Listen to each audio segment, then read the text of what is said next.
अस्सलाम वालेकुम दोस्तों, वेलकम टू एक्यू स्नूकर। और बड़ी इंटरेस्टिंग वीडियो में आज आपके लिए लेकर आया हूँ और आज आपको मैं स्पिन सिखाऊंगा वीडियो 1 में, और वीडियो 2 में हम अगले बॉल के साथ स्पिन सीखेंगे कि उसको हमने कैसे हिट करना है। इस शॉट को मैंने पहली दफ़ा अपने चैनल पे मैं दिखा रहा हूँ, मैं मोस्टली नहीं दिखाई क्योंकि मुझे डर है कि लड़के क्लब में जाके जब ट्राई करते हैं इस शॉट को तो फिर वो कपड़ा भी फाड़ सकते हैं। तो मेक श्योर करें अगर आप कॉन्फिडेंट नहीं हैं तो खामखा इस शॉट को ना ट्राई कीजिएगा, वरना कपड़ा डैमेज हो सकता है। तो करना आपने ये है कि नॉर्मल ब्रिज को ऊपर कर लेना है, क्यू को आगे से पकड़ लेना है, ठीक है। और ये आपने ऊपर कर लिया। अब वाइट बॉल यहां तक बाहर जाएगा और फिर अंदर की तरफ स्पिन होगा। यही इस शॉट की क्वालिटी है जी। Let's try.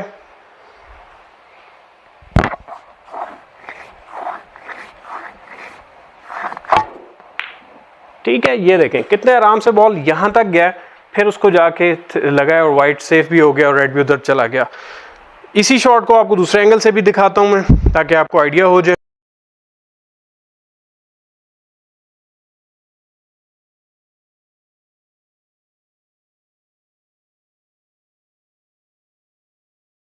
आपने अगर इसे मेरा चैनल सब्सक्राइब नहीं किया फ़ौरन से पहले कर लें। मेरे से कोई भी क्वेश्चन हो मुझसे कर सकते हैं। 1-to-1 कोचिंग लेना चाहते हो फिजिकली या ऑनलाइन, मुझसे व्हाट्सएप पे रब्ता कर सकते हैं।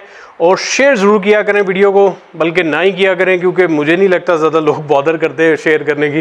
तो अगर टाइम मिल जाए तो शेयर भी कर लीजिएगा अगर आप इससे कुछ सीख रहे हैं, ताकि आपके दोस्त भी इससे कुछ सीख सकें और फ़ायदा भी हासिल कर सकें। So thank you very much, और वेट करें मेरी नेक्स्ट वीडियो जो मैं यहाँ से स्पिन करके यहीं पे वाइट रखूंगा और यहाँ से स्पिन करके हम कोशिश करेंगे उस रेड को तोड़ने की, और देखेंगे कि किस तरह की क्वालिटी चाहिए होती है हिटिंग की और क्या टेक्निक है।